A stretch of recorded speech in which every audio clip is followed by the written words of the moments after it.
On today's show, we feature magician Dylan Murray.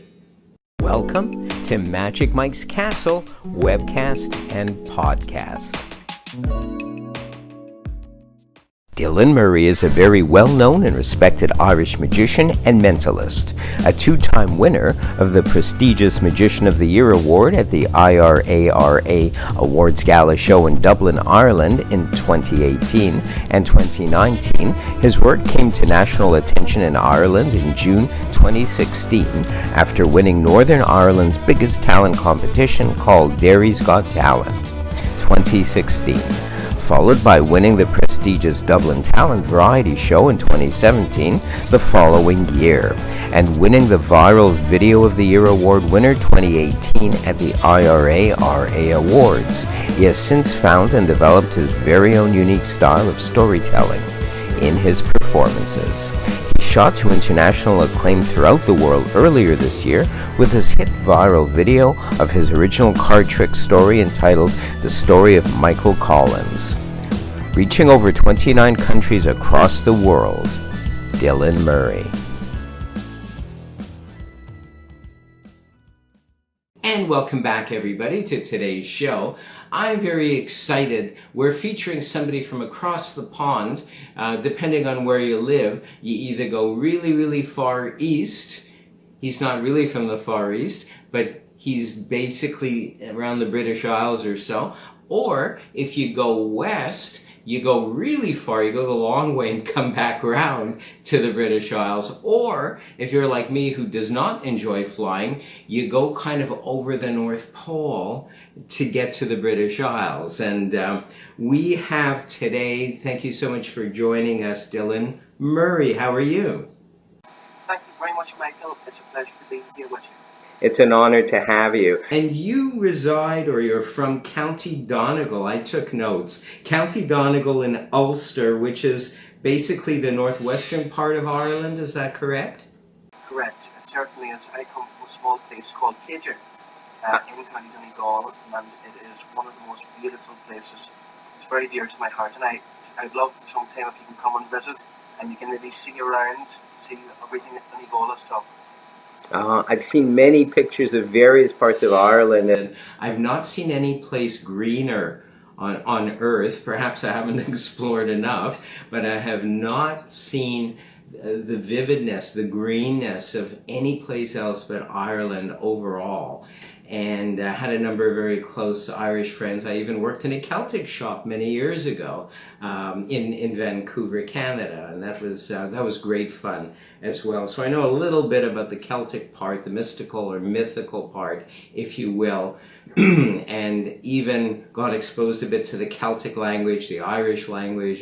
There's a difference. A lot of people out there don't realize that there's a difference between speaking Irish and the Celtic language, but we won't get into that on the show. I'm excited because as a magician who's been around for a little while, I've seen many of your videos online, and I just love your performing style. I love,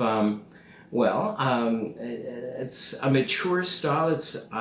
I dare call it a sophisticated style, which is sadly lacking nowadays. And that's one of the many things that excited me about watching your performance. You're like a master who comes on. You're very approachable, very likable, but you're also somewhat sophisticated. And sometimes the two don't always go together. You can have a sophisticated performer or variety artist or magician, and they don't feel approachable, but you're totally approachable, and you do all sorts. Or right now we're in the midst of COVID, but we'll still say really you've done a lot of gigs. We call them gigs. You can call them magic shows or whatever you call them, your art, if you will, throughout many venues. Is that correct?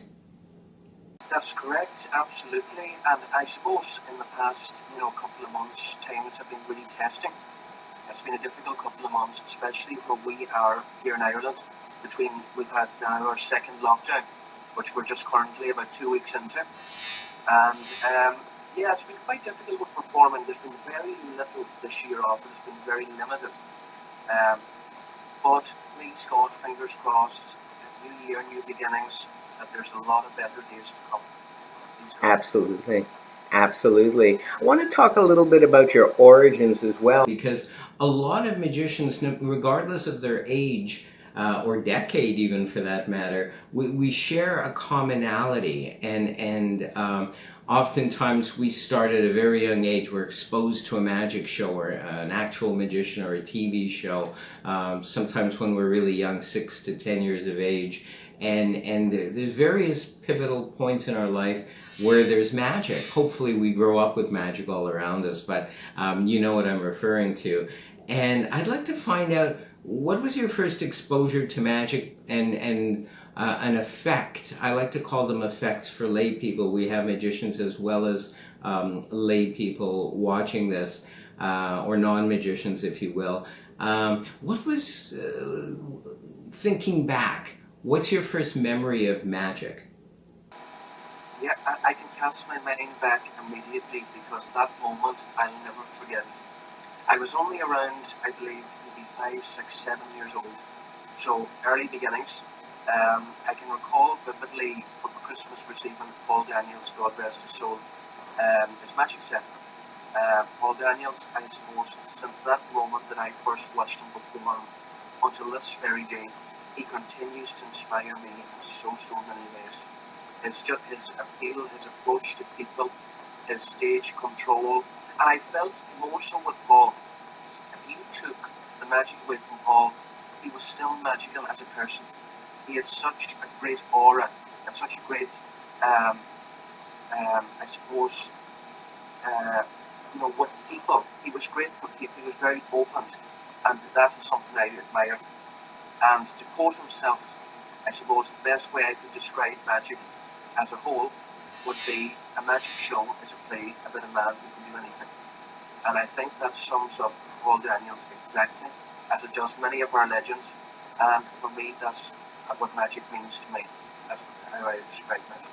That's wonderful. I agree 1,000%. I have fantastic memories of Paul Daniels. I believe he's gone now, but I used to watch him on television out here in Canada. I'm sure he was seen across the world with his television show for many years.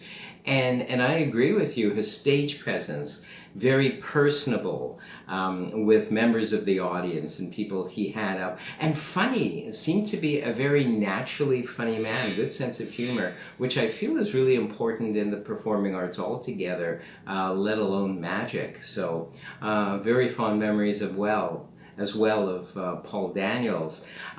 What about an effect, an illusion that grabbed you early on that kind of stays with you maybe to this day? I suppose, Michael, it's very hard as I say to choose one, as I've seen many great effects in many different areas of magic. But I think the earliest memory would be watching what I didn't understand at the time as a name for it would be metamorphosis, which I believe is the person disappearing from one place and appearing, for instance, back in the room, teleportation style effect. So when I watched that for the first time, I think it was just remarkable. It was incredible to watch. It was like watching the closest thing to real magic. Absolutely. And since watching that, it really opens your eyes to ideas of what you can do when something that impossible can be done. There's nothing that can't be done. You can achieve anything. You just have the right thought process and preparation to do it. And you've got to create different way. Absolutely. With magic, even at my age, I'm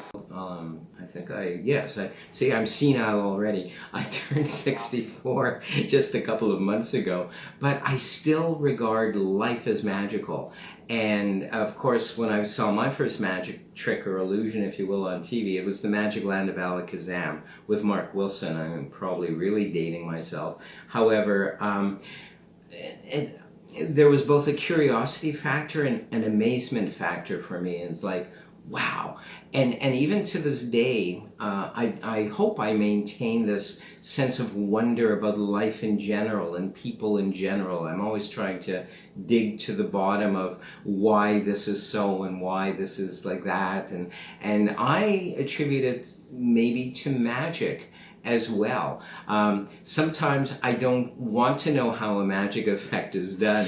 Of course, there's many magic shops across the world that advertise on the internet, and here's the latest effect and whatever, and it's like, oh my gosh, they're getting even better. And in the last 10, maybe 20 years, I've noticed new secrets, if you will, new methodologies to magic. And it seems to make magic even more impossible. Whereas, say, 40 years ago or 30 years ago, magic was fantastic. But now, if an effect is presented on the internet, on one of the magic shops online, it's like, hokey smoke, how did this happen? Wow. And you know darn well there's going to be some special, some different methodologies to it, and often there is. That's one of the many things that excites me about magic is creativity, the creativity aspect. How do you feel about magic as a creative art? Have you invented anything of your own yet? I certainly have, and just to go back to your point, I completely 100% agree, because we as magicians give up the wonder of how these incredible feats are done for the enjoyment of others. And what I feel sometimes happens is along the way, we kind of lose the magic ourselves at times.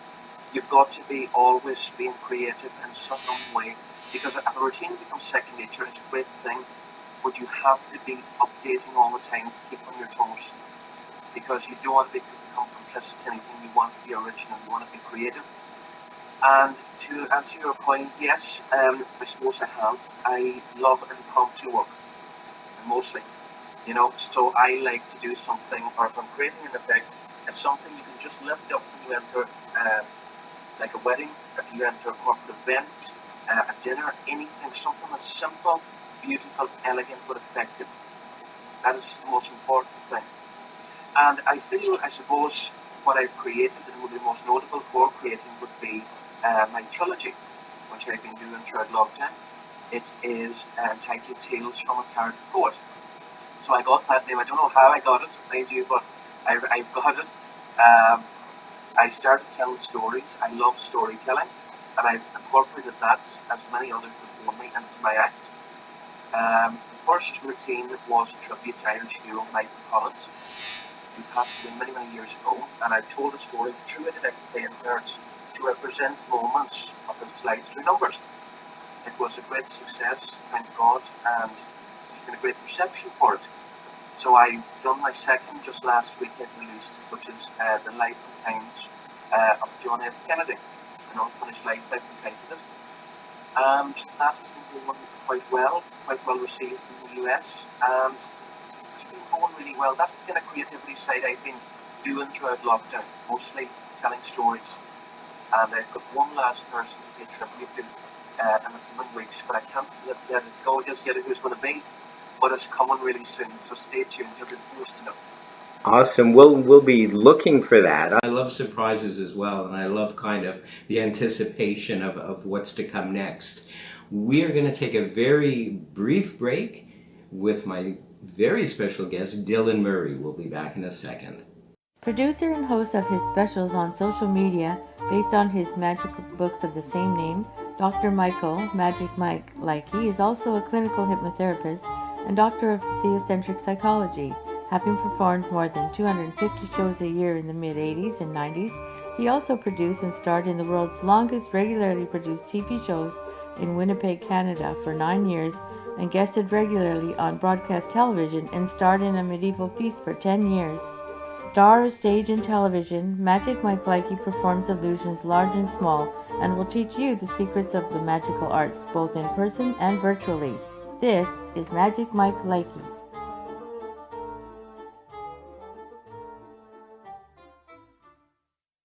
And we're back with magician Dylan Murray. Thank you so much for joining us this day, Dylan. It's an honor to have you. We were just kind of talking off camera, off show, not recording, about virtual magic, Zoom and the internet and all that. I personally love doing that because I had a TV show for 9 years which doesn't actually sound like a long time. To some people it sounds like a long time. To other people, oh, big deal, 9 years. But I loved that. There was nothing I loved more than doing that TV show, because I got to do stage as well as close-up. So I'm not a stranger to playing to nobody. I'm not a stranger to playing to a lens, because I can visualize tons of people beyond that lens. Even right now I'm imagining that. But for others, it's kind of hard to bring an energy forth, if you will, during a performance, a Zoom performance. And of course, everyone has an opinion, by that I mean a magician, about the pros and cons of Zoom versus live. And I'd love to get your take on this. How do you feel about it all? Yeah, I suppose, I've never been one of these magicians that's you're called a social media magician. Well, I've done a couple of videos online, but 90% of my work came live. I love live performances.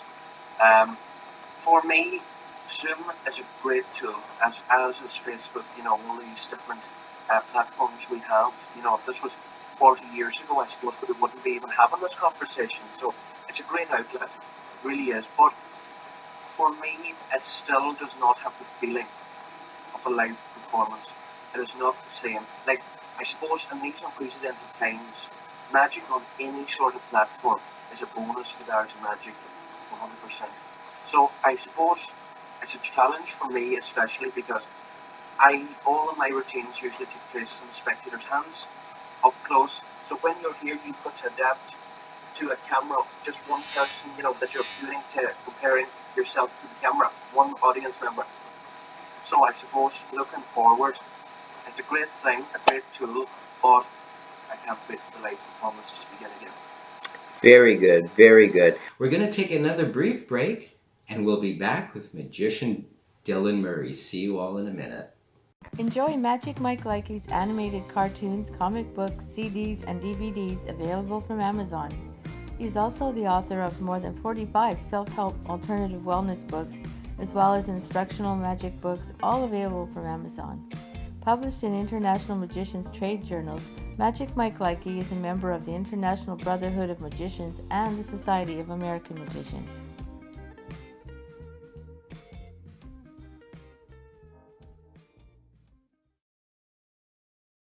And we're back with magician Dylan Murray, and Dylan has kindly agreed to share a magic illusion with all of us. So I'm just going to say, take it away. Take it away. So with that being said, Michael, I want to show you a trick. This is one of my most favorite, if you like, virtual effects. Okay, so I'm sure you, alongside everyone watching at home, as we know there's loads of people watching this, this is the most popular podcast online, have heard the phrase, a picture paints 1,000 words, right? Correct. Okay, well right now I want you to become an artist and paint a picture in your imagination of this very moment. Okay, great. Okay. So the magic is not going to happen in your hands, but it's going to happen inside your imagination. Very good. So to begin, Michael, you're going to make some decisions in a couple of moments. Okay? But before you do, I want to show you this. Do you know what this is? No. Great. This is your imagination at the moment. Okay? This Okay. is your imagination. Okay? So I am now, Michael, going to try to get inside your mind. Okay? It's a crazy place. It's a crazy place, Dylan. Okay. So Michael, here's what we're going to do. I want you to imagine that I'm the world's first imaginary deck of playing cards. Okay? It's right here. Now, this is an ordinary deck that we in front of us, just for all those non-magicians watching. Michael, I want you to imagine that I am now opening this deck of cards, and I'm going to remove out the deck, and I'm going to separate the cards into, let's say, numbers and pictures. Got it? Yes. Okay? What do you see me removing out of the box? Do you see me removing either the numbers or the pictures? Pictures. We're removing the pictures. Excellent. We're removing the pictures, and then we're going to separate them, okay? Into, let's do it like this. Let's have the gentleman on one side of the screen, which is the Jacks and Kings, and the queens on the other, which will represent the ladies. Great. Using this red that you see in front of you here on the back of the flame cards and dogs, I want you to imagine that is flames. And then flames are starting to rise. And we are going to separate the cards one final time. So Jacks and Kings and the Queens. What do you see me putting on top of the flames? The Jacks and Kings or the Queens? Your decision. Jacks and Kings. Excellent. They're placed on the flames and they're slowly disappearing, dissolving, and they've gone. That leaves us with, what do we see? 4 cards, correct? Queens. Correct. Yep. Not in the hearts, diamonds, clubs, and spades. Okay? This is going to be your decision, Mike. Which one of those queens would you like to keep? Not to remove or to burn around. Which would you like to keep? I'd like to keep the Queen of Hearts. Queen of Hearts. Are you happy with that decision? Absolutely. And nobody changes their mind ever. Would you like to be the person that will change their mind? No, I think I'll keep that. Excellent. Now here's the thing, Michael. There's no way that I could know you were going to stick with the Queen of Hearts. There's no way I could have known you were going to burn the Jacks and Kings. Correct. You were going to remove the picture. Here's the thing. I made a prediction before I came on air with you. And there's nothing in my hands which you can see. Inside this top pocket there is just one M. Okay? Inside this envelope you can see there's one card inside. Now this is an empty envelope as you can see. It's true. One card blue, and that card is none other. No. Queen. No. That is fantastic. It's so clean. It appears to be so simple, and it's mystifying. It's absolutely mystifying. Dylan, let's say people want to book you for a show, virtual or otherwise. How can they get in touch with you? Certainly. Well, if you're looking to get in touch via my Facebook Live page, which is Dylan Murray Magician, or contact me directly to my own page, Dylan Murray. There's a website in process of going up live, which will keep our watchers knowing on when it comes available. But for now, there's a couple of Zoom meetings possible if people are interested in watching. So just get in touch with Dylan Murray Magician on Facebook with all other information. Awesome. Thank you so much. You are a magician and a gentleman and a mystifier, and I can go on, but I don't want to embarrass you. So I have to thank you so much for joining us this day. Thank you for spending time with us. My pleasure. And a big hello to everyone who's watching, and God bless. Hopefully we'll see you all again soon. Absolutely. Absolutely. And I want to thank all of you out there for joining us this day as well. We'll see you all very soon.